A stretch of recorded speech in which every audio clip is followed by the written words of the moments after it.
Ebullient greetings. I'm your host, Jacquie Bird of Jacquie Bird Spiritual Wellness, your guide to stress and anxiety relief, mindfulness, awareness, self-care, self-love, and personal growth. Welcome and thank you for joining me as we roll with peace in mind. Today's riff is Are You on the Right Train? Riding on the Urge. These episodes feature people who are doing their thing, they follow their heart and their passion, and they create how they want, what they want, when they want, and they are riding on the right train. Today's spotlight is the wonderfully talented artist, painter, and educator, Sonya Sklaroff. Guys, look, you know how this goes. I always go into how geeked up I am about my guests because I love my guests and I love the wisdom and experience that they add and bring to my life and your life. So I am sitting here with my guest, Sonya, and I'm going to have her introduce herself to you and to tell you where she's from. I'm Sonya Sklaroff. I'm an artist, a painter, a professor, and I live and work in New York City. How cool. Now, are you from New York originally? I grew up in Philadelphia, and my mother's side of the family, in fact, was from New York. So I was the only girl growing up in Philadelphia who thought it was Rockefeller Center and a beauty parlor. And I always had New York in my blood. So even though I was in Philadelphia and I loved growing up in Philadelphia, we would visit New York often. And wow. I knew that I was coming to New York. You know, it's always so great in our journeys when things are very clear. Like a lot of times things are not so clear, but to have that clear, I'm coming to New York, I'm doing my thing. You're an artist. Were you always an artist? I have to say that I was always the peculiar girl playing in the dirt, making things. I remember in art class when we were very, it must have been like kindergarten, first grade, all the little kids would make little coil pots. I don't know if you remember that, coil pots or little pinch pots. And I was making noses. So my mom has a whole display of clay noses on her dresser. I was always an artist. There was nothing that we could do about it. I was always playing with little bugs. I was making little houses for the bugs. I was always drawing with markers. I was always building things. I would take apple cores and make them into people. I would collect rocks and I would see faces in the rocks. And I would have a collection of rocks that I would play with that had faces on them. I was always making stuff and I was just always an artist. I didn't consider myself an artist though. I just had to make stuff. So now, are there other artists in your family? And how did your mom feel about this path that was evolving in front of her? Jacquie, I don't know if you know this, but my mother was principal ballerina at Pennsylvania Ballet Company in the 60s. No. I did not know this. I don't think I told you that. Yes, she was principal in the 60s, danced professionally for a few years until she had an injury. But the arts was very much a part of my life growing up. Okay. Not only dance, but also music and art and going to museums and theater. So I was really lucky because I got to experience all aspects of the arts. And my mom was my ballet teacher. Get out. Yes, which I don't know if that was the best idea, but she was a terrific teacher.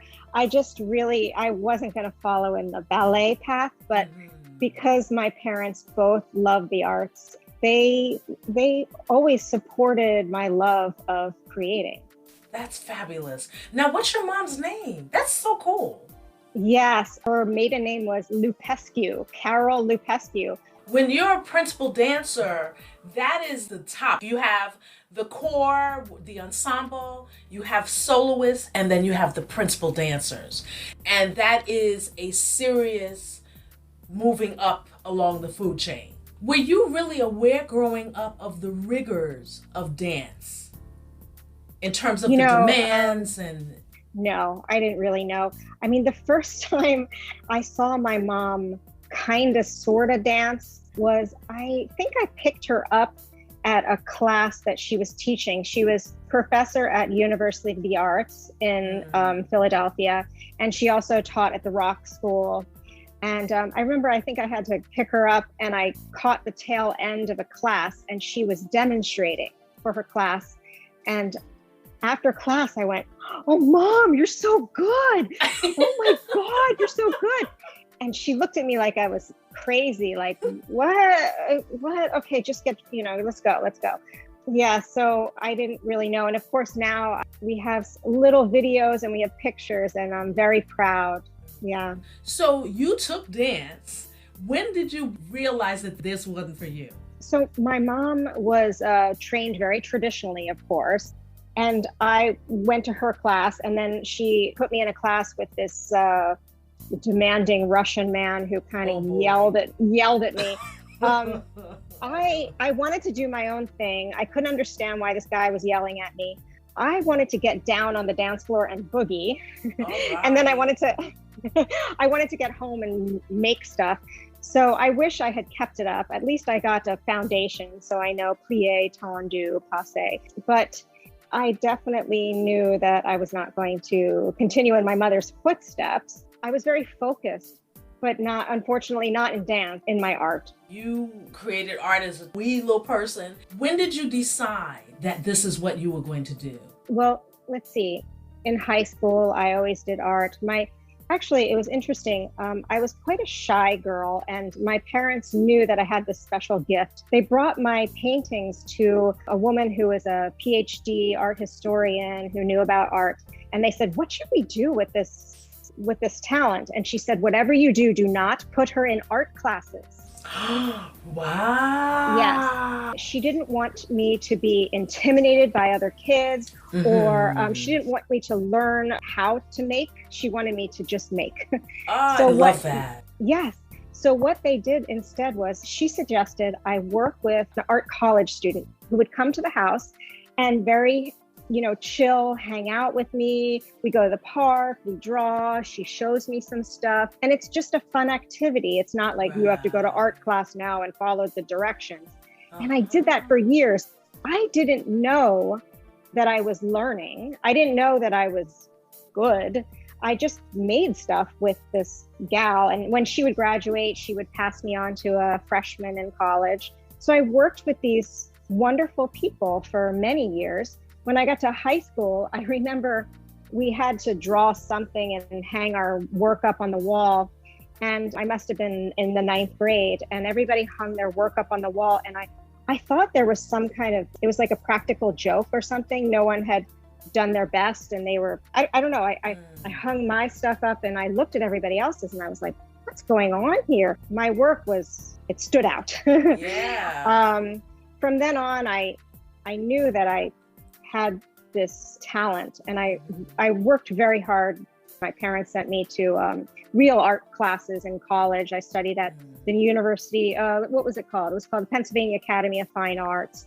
And also, it was called PCA at the time, Philadelphia College of Art, which is now University Arts. And I studied anatomy and color theory and drawing and painting. And that's when, in high school, I really got a wonderful education. Then it was time to go to college. My father was very much against me going to art school. He thought that I was never going to be able to make a living, and he wanted me to go to a nice liberal arts college, and maybe there I would meet a nice Jewish pre-med husband. Okay. Yeah. So I think after a lot of convincing, we realized that I was going to have to go to art school. And I went to RISD, Rhode Island School of Design. My father was okay with that because it's right next to Brown, which is Ivy League, which, Right. maybe I could take classes there or maybe meet my nice Jewish pre-med husband. That didn't happen. So I went off to college and I did art for 4 years. It was a remarkable experience, unbelievable experience.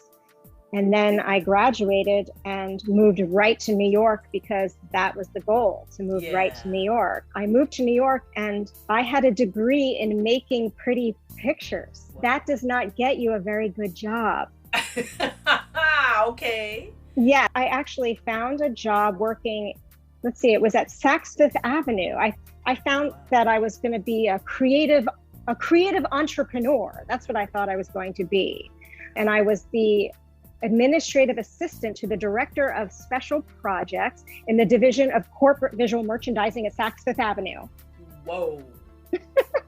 Yes, it really was. I wore pantyhose and suits, and I wrote up purchase orders and went to meetings and got my boss's dry cleaning. Oh boy. How did that make you feel? I would go home on the subway every day and cry. And I felt like my fingernails were itching because I needed to make stuff. And I was sitting in an office and I felt like my soul was crumbling. Yeah, I can dig that. So how long did you do that job? Well, let's see. It must have been about a year. I remember my professor at RISD called me up and said, I'm leading an artist group in Maine. It was a plein air painting program. And he said, come for a week and we'll paint outside. Just leave your job and come paint with me. And I did. I left my job for a week in the summer. They let you go? I mean, they were cool with that? I think I had vacation days or something. And I went and I painted for a week with my professor, who I think he knew I was crumbling. Right.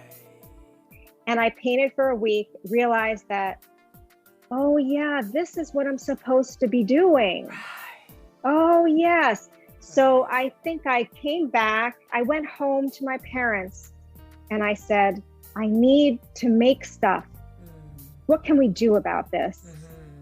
And I ended up quitting my job. They gave me enough support for 6 months so I could get a studio in New York. I got this crummy little studio in Tribeca, and I would go to figure drawing sessions at the Art Students League just to keep up the process and keep my skills up.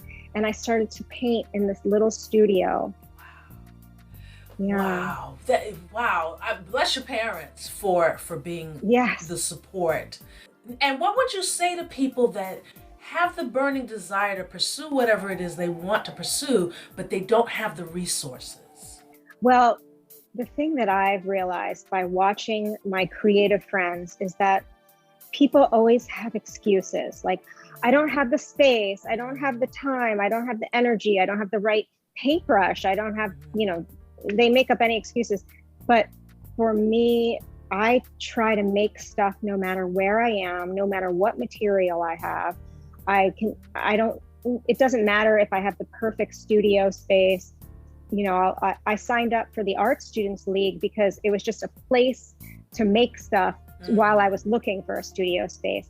So I would tell people that if they have this desire to just go with what they have, even if it's marker and paper. Like you said, in terms of making excuses, I don't have this, I don't have the money, I don't have the time to flip the switch. What do you have?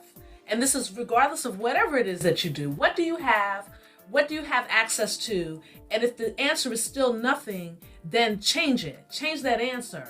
Research. Get on Google. If you don't have a computer, go to a library. If the library is on the other side of town, go to the other side of town. If you don't have the money to go, walk. Whatever it is to satisfy that desire.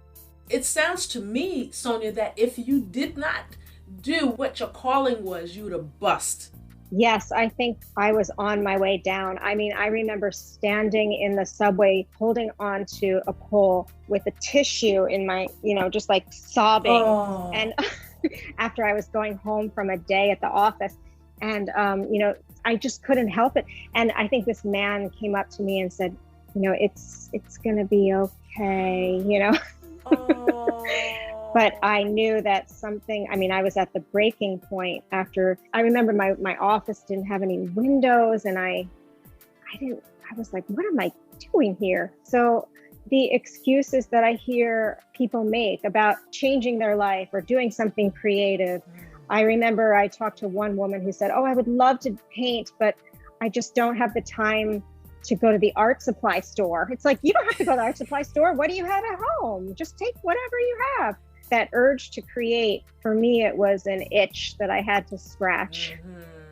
So your parents help you for 6 months. You get the studio in Tribeca. Now, I'm going to guess that Tribeca wasn't Tribeca as it is now. Tribeca was what No. it used to look like. So you're in this kind of shabby, rundown area. You're doing your thing. Were you able to begin to earn a living before those 6 months were up? Well, what happened was I shared my studio with a bunch of other people who would come in and out. And one of the women looked at my work. She was painting in one corner and I was in the other corner.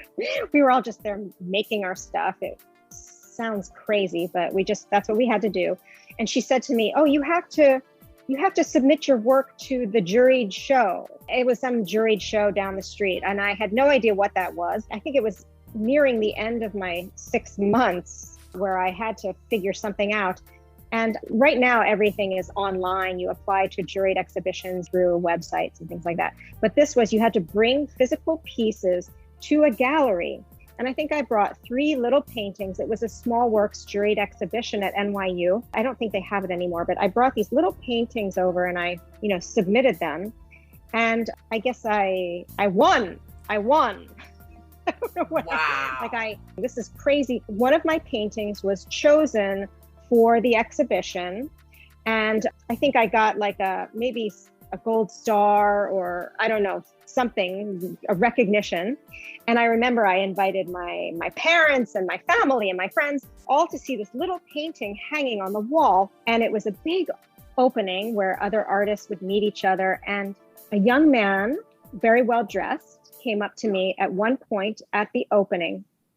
And he said to me, excuse me, I'm a curator, an independent curator, and I curate shows around the city. And I was wondering, is this your piece? Yes, it's my piece. He said, I'm wondering if you have more of these. And he's in front of me and my father is behind him. And I'm looking at my dad because I'm thinking my dad must have paid this man to say this to make me feel better, And I'm looking at my dad going, what? Come on, Dad.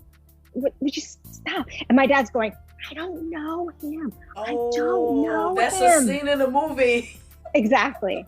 So I said to him, yes, I do have more pieces in my studio. Would you like to come? So he came and he selected 20 to 30 pieces for this huge show. Oh my. And it sold. It did well. Oh. And that was amazing. It was amazing. So I worked with this gentleman. He put me in some beautiful shows around the city. And from there, it kind of snowballed. I met other people, other curators, other galleries. And I'm not saying it all happened wonderfully in 6 months, but that was the beginning. And it was the path, the start of this path to where I am now. And I remember my dad's face saying, I don't know him. And he was kind of like, what's going on here? And I'm happening? Like, what's going on here? Yeah. So it was amazing. First of all, I have chills hearing the story. It's so beautiful and such a testament to what is possible. And I think that what happens to us, especially as we get older and we get kind of jaded, it's important to hear these types of stories because we get bombarded with so many things that are horrible in this world. And we tend to lose faith and hope because we are so immersed in all of the negativity that's occurring. But I tell people that as much negativity is occurring, there's that much more positivity that's occurring.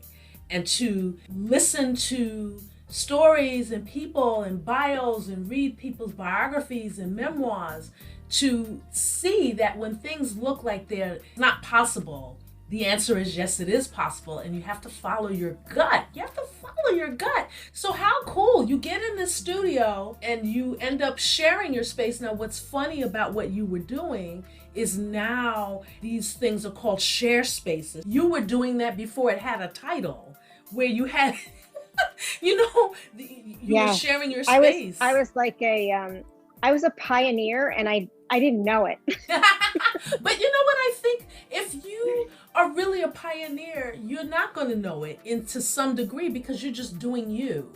If you have this ego thing of, I'm going to be a pioneer, well, okay, fine. There are people that do that too. It sounds to me that you very much have operated from a place of authenticity in honoring your calling, what you're urged to do.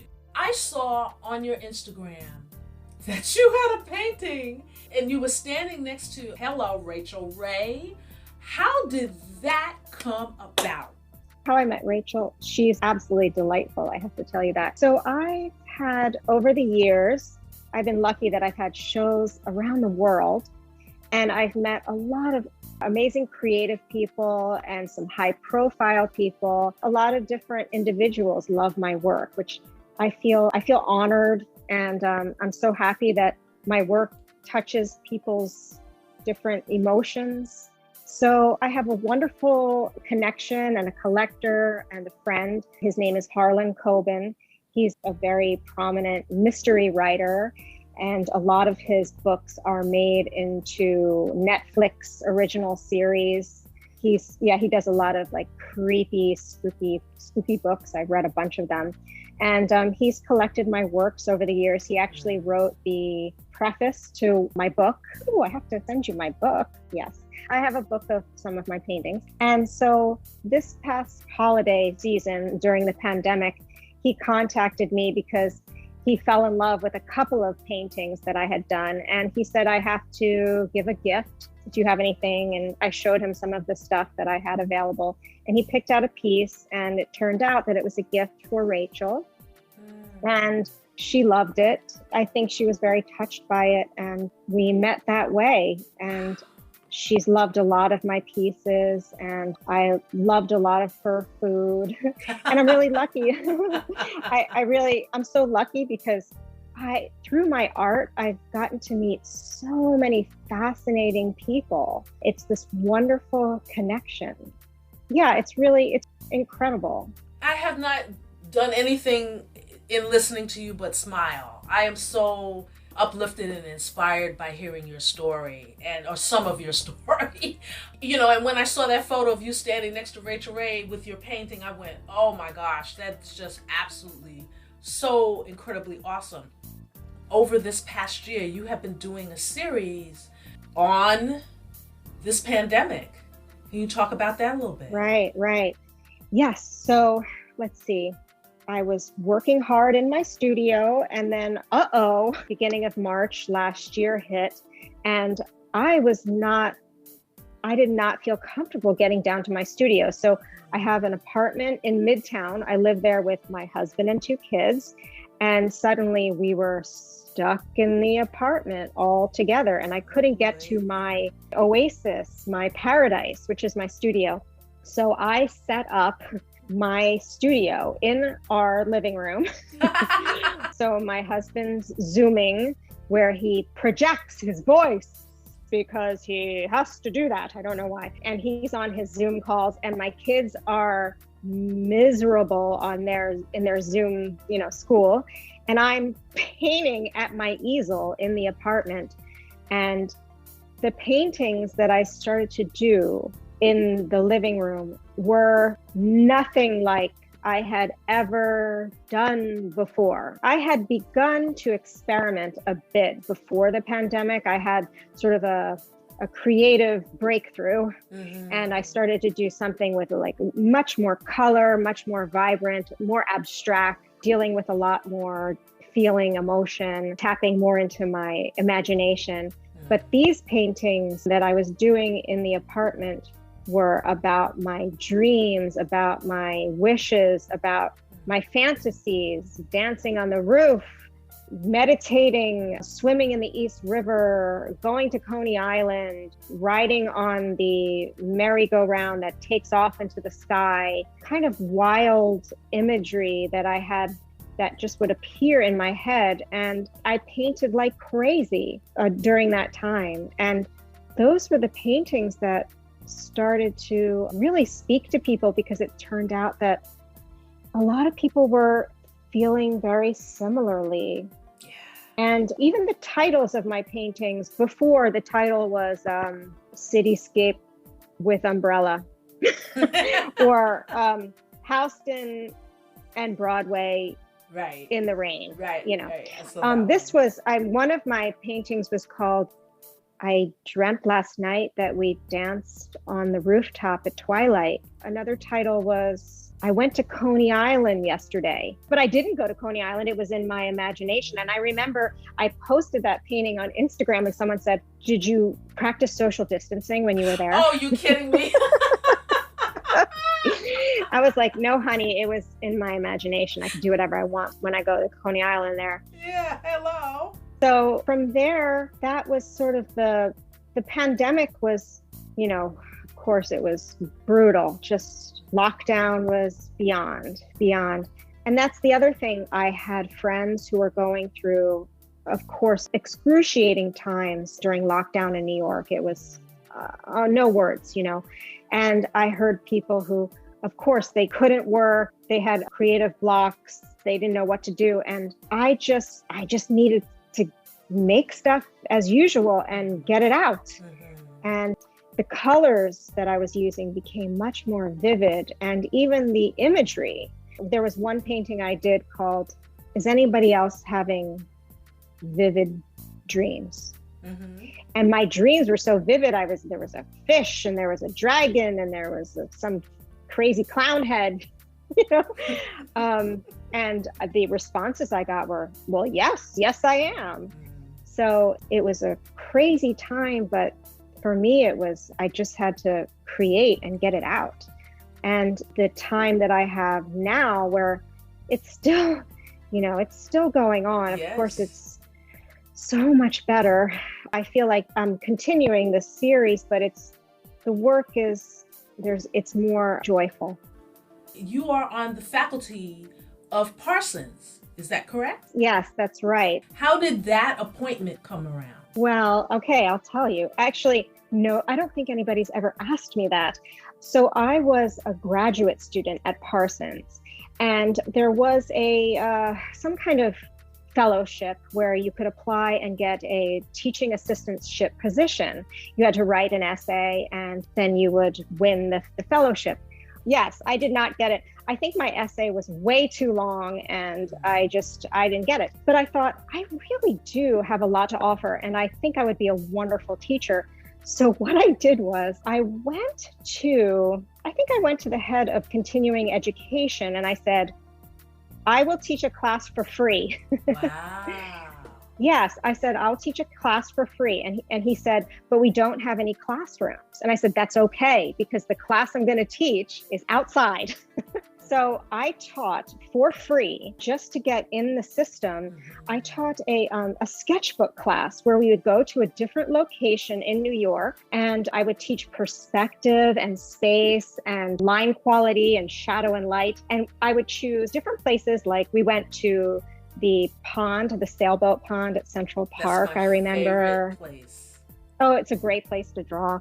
We went to Grand Central, Bryant Park. I took them all over, and it was an optional class, so it wasn't for credit. So sometimes I just have one or two students, and I wanted to get familiar with teaching, and I wanted to get in the system. And by the time I graduated, they offered me a real class. I love that. Yes. Wow. So I always think, like we talked before, you know, you have excuses, someone says no. And I always found that in New York, or maybe it's everywhere, what does no really mean? Does no mean maybe? Does no mean maybe you go around the other way? So I was pretty upset, pretty devastated that I didn't get that teaching assistantship because I really thought I deserved it. And when I was rejected, I thought, there's got to be another way. That's that what if question, you know? It's like you always have to go, what if I, and then you fill in the rest of that. What if I try this? What if I go this way? To me, no, I always feel, okay, you told me no. Somebody's going to tell me yes eventually. So I just keep going until I get my yeses. Yes. It's definitely recognizing, I would say your power, but recognizing your tenacity and recognizing your willpower, understanding and tapping into that, and not being so attached to outcomes in the sense of it has to go exactly like this. Because when you do it that way, you block anything else that can come to you. There has to be a sense of openness also, where it may not look exactly the way you paint it in your mind, no pun intended, but it will be grander. I want to go back for a minute. You mentioned that you have a book of paintings. Oh, yes. It's actually, let's see, it's a book of my paintings. I call them my classic cityscapes. I'm actually thinking about making a new book of my pandemic series. The book that I have right now, that was the preface by Harlan Coben. It's really a wonderful book. That was done a few years ago, and I feel like I've grown and my work has become more, it's become more personal. It's not just about observing the city anymore and observing the places where I am, but it's more about how I feel about the place that I live and how I feel internally, as opposed to observing what is in front of me. So that's why I'm thinking about, I'll keep you updated, because I'm thinking about doing maybe a pandemic painting series book. I have a large body of work that I'd like to share.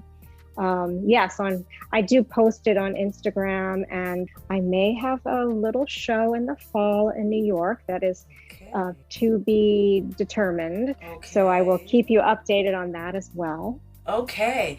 People can keep up with you. I have my website, sonyaSklaroff.com. During the pandemic, I continued to post on Instagram because that was a wonderful way to just post a picture with a title, hashtag, it was out.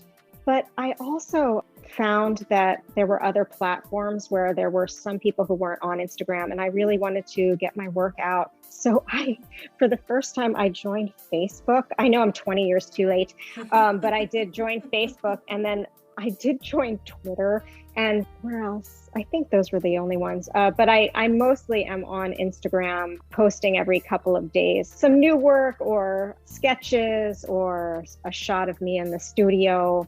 Oh, yes. And my daughter showed me how to do TikTok. Oh my gosh. Yes. So, so TikTok is, I have some paintings on TikTok, but I'm not really familiar with the medium, so I'm still getting used to that.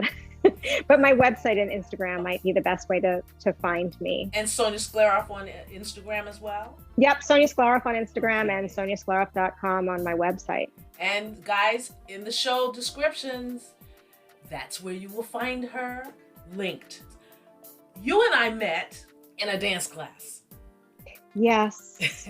Yeah, a wonderful, wonderful dance class. You are an amazing instructor. Oh, thank you so much. Thank you. Guys, if you are familiar with dance, you might have heard of Sue Samuels. Sue Samuels is a legend in the dance world, the jazz dance world. She is just an extraordinary human being on top of being an extraordinary teacher. And I've had the honor over the years of being her substitute. Whenever she was away, she'd call me to go in and teach. And if you are subbing for someone in a dance studio, most of the time, maybe one person will show up because they are loyal to the person whose class that is. And it's really tough going in as a sub for well-known dance teachers. And they, especially if they don't know you. And what has always been so wonderful is whenever I've taught for Sue, her regulars come.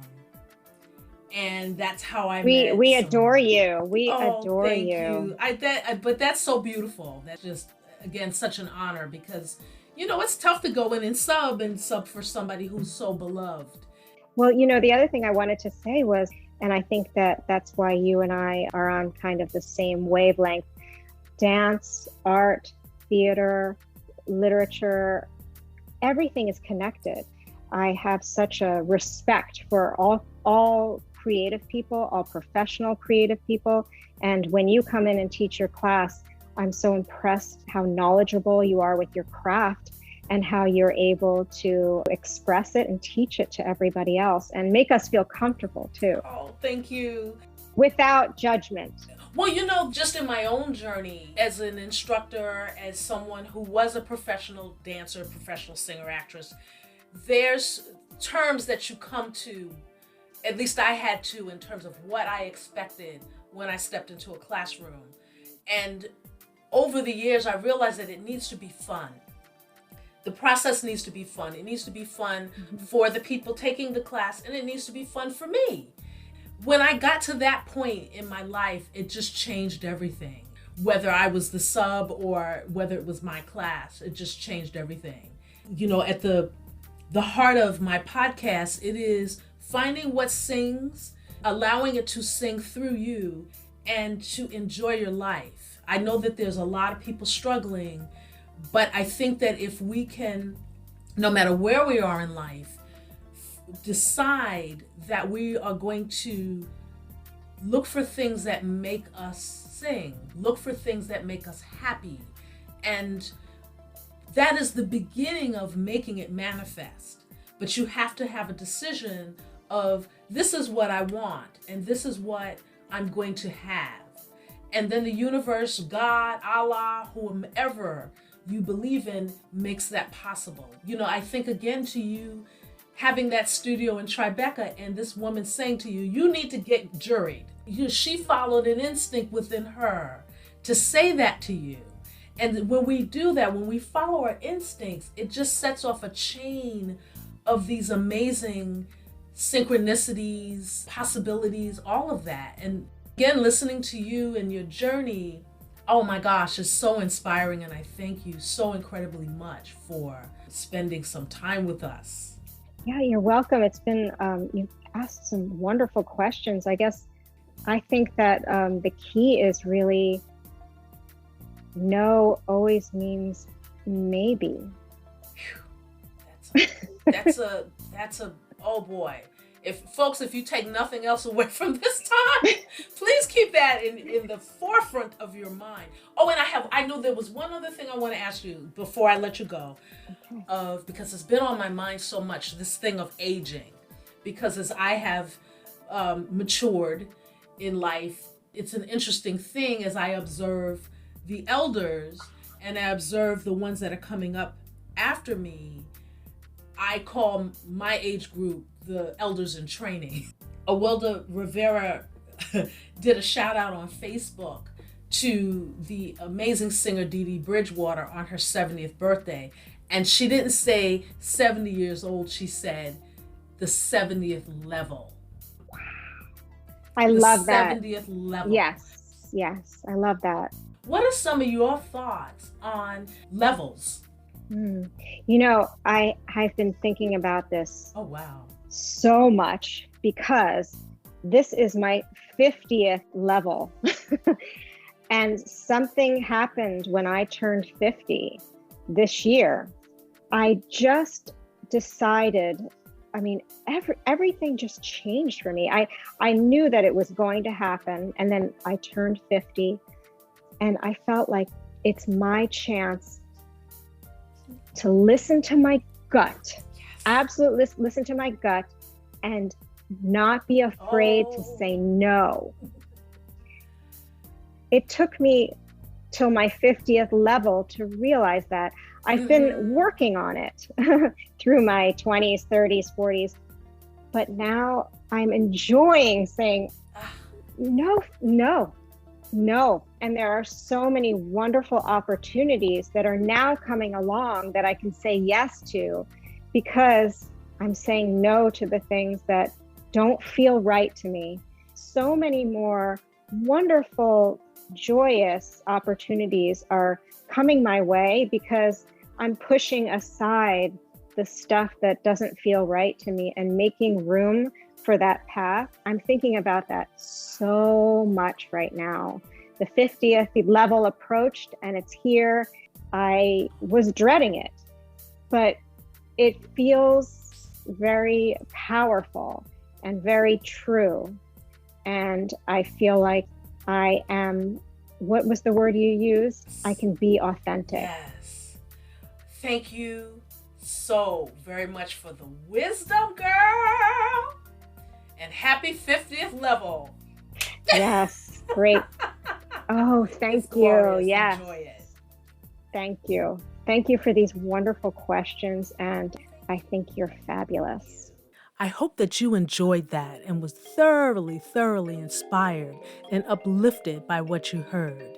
If you are in a situation currently that is unfulfilling to you, be it a job or a career you've been pursuing, and you feel like there's something else that you really want to do or you already know what that is, get quiet, sit still, breathe in and out deeply, and begin to envision what that is that you wish to create. And remember, there's nothing too big, it's only small ideas. Think big and write that down. What is it that you wish to create? Write it down, put it in your phone, speak it out loud to people that are supportive of you, and go for it. Go for it. Don't delay. Start now, even if you plot in your mind what your escape plan is going to be. But go for it. This life is meant to be lived to the fullest. Take advantage no matter what is happening in your life right now. There can always be room to create more. Thank you so much for listening. Please remember to visit JackieBirdSpiritualWellness.com, join my mailing list. I have audiobooks, guided meditation videos, and audio and meditation music, everything for inspiration and to help you relieve stress, increase your mindfulness and awareness and presence. And remember to always roll with peace in mind.